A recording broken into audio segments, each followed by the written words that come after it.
comment peindre le paysage? Comment maîtriser la peinture acrylique du paysage?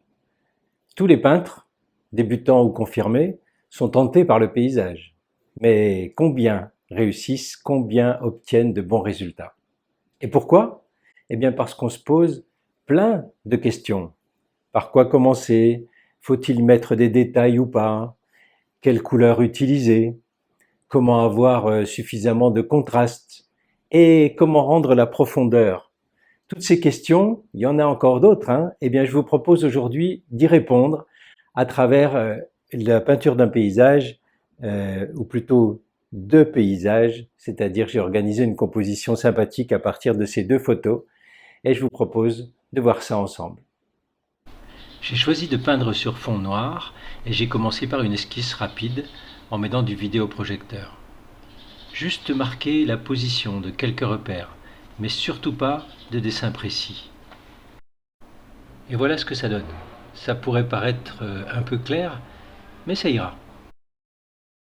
Alors revenons sur les difficultés que l'on rencontre quand on démarre une peinture de paysage. Premièrement, la composition. Dites-vous bien qu'il est très rare, de trouver une bonne composition dans la nature. Vous le savez si vous avez déjà tenté l'expérience. Donc, ne passez pas des heures à chercher votre sujet désespérément, mais essayez plutôt de voir ce qui pourrait améliorer ce paysage qui est en face de vous. Peut-être en enlevant cet arbre sur la droite, ou en augmentant la taille de la maison là-bas, ou en changeant l'arrière-plan. Bref, tout est possible en peinture. Donc prenez un temps avant de commencer pour essayer d'améliorer ce que vous avez devant vous. Mélangez différentes photos de paysages, amusez-vous, faites des essais, un petit croquis simple par exemple, ça peut vraiment être sympathique.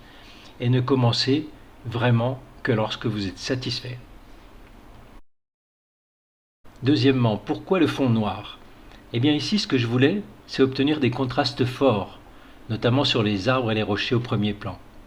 En commençant par des couleurs foncées, à peine plus claires que le fond, eh bien vous posez déjà le décor, surtout si vous laissez des espaces non peints qui seront donc noirs.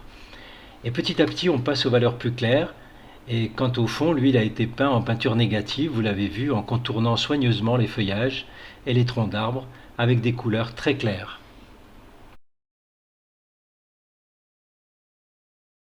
Donc si vous voulez des contrastes dans votre peinture, commencez par un fond assez foncé, pas forcément noir, mais foncé.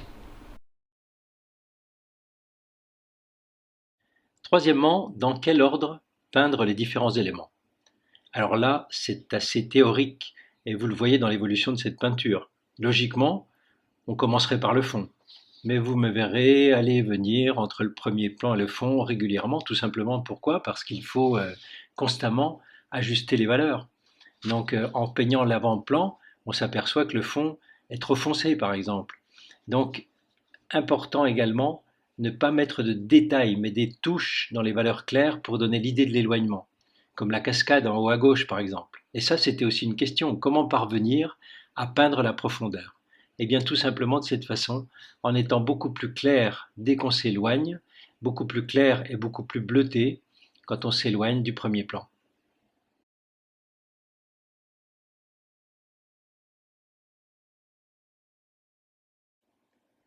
Et très peu de contraste par contre dans l'arrière-plan, contrairement à l'avant-plan qui est très contrasté ici.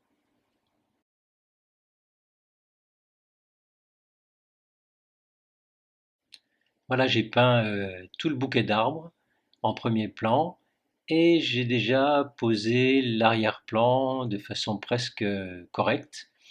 Et donc ça donne une bonne idée de la future peinture, n'est-ce pas? Alors même si c'est encore très noir tout en avant.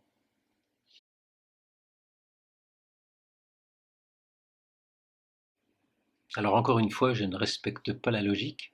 La logique voudrait qu'il faille peindre d'abord, notamment dans la végétation en premier plan, des couleurs assez foncées et de revenir par-dessus ensuite avec des couleurs plus claires. Alors il m'arrive de changer un peu ça et de passer directement à des couleurs plus claires. Donc vous voyez, pas non plus de règles très précises concernant la position, dans quel ordre on va mettre les valeurs ou les couleurs. Il faut reconnaître que c'est toujours plus facile quand on a mis les tons foncés, comme là par exemple, sur cette grosse roche en bas à gauche, recouverte de végétation. Vous m'avez vu mettre d'abord les feuilles les plus foncées et ensuite ajouter les touches claires et les brindilles un peu orangées qui vont vers le bas.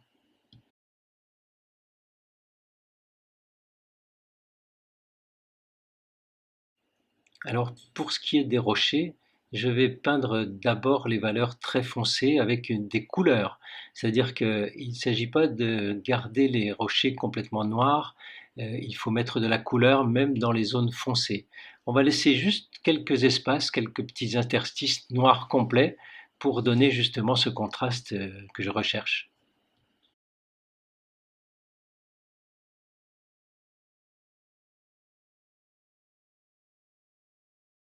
Et là encore, vous me voyez papillonner d'un endroit à l'autre.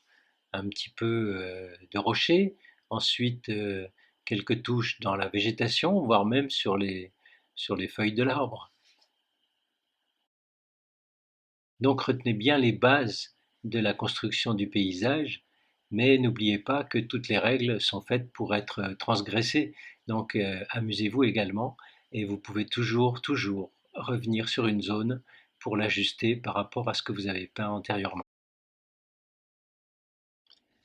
Et au premier plan, donc, j'ai choisi de commencer par le bouquet d'arbres, puis les rochers ensuite. Mais là encore, des allers-retours entre les différents éléments, comme par exemple le besoin d'ajouter des touches orangées sur certains troncs d'arbres. Donc pas vraiment de règles strictes dans l'élaboration d'une peinture, vous l'avez compris.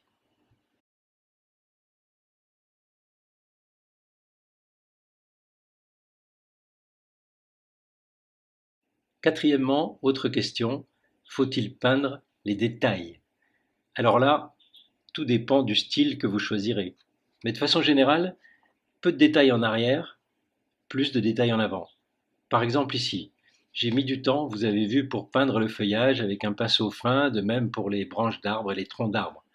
Et les rochers, par contre, ont été traités un peu plus grossièrement, avec des touches plus larges, mais avec beaucoup de variations de couleurs. Ça aussi, c'était une autre question. Quelle couleur choisir? Eh bien, je vous rappelle que dans une peinture, c'est la valeur qui fait le travail, pas la couleur. Donc, si vous faites une bonne base en respectant les valeurs, eh bien, vous pourrez toujours apporter des couleurs ensuite. Et vous me verrez faire ça ici, comme par exemple les touches rosées sur les rochers. À mon avis, il faut toujours exagérer les couleurs et surtout les varier. Un vieil ami peintre m'avait appris ça il y a de longtemps, il y a de nombreuses années. Il me disait: chaque centimètre carré de ton tableau doit être différent. Qu'est-ce qu'il voulait dire par là? Eh bien, pas d'aplat trop grand de la même couleur ou de la même valeur. Il y aurait encore beaucoup à dire sur la peinture de paysage, mais encore une fois, c'est à force de faire que l'on va comprendre tout cela. Et je vous invite vraiment à peindre de façon régulière. Et à copier les artistes qui vous plaisent aussi. Copier, c'est une très bonne façon pour commencer la peinture.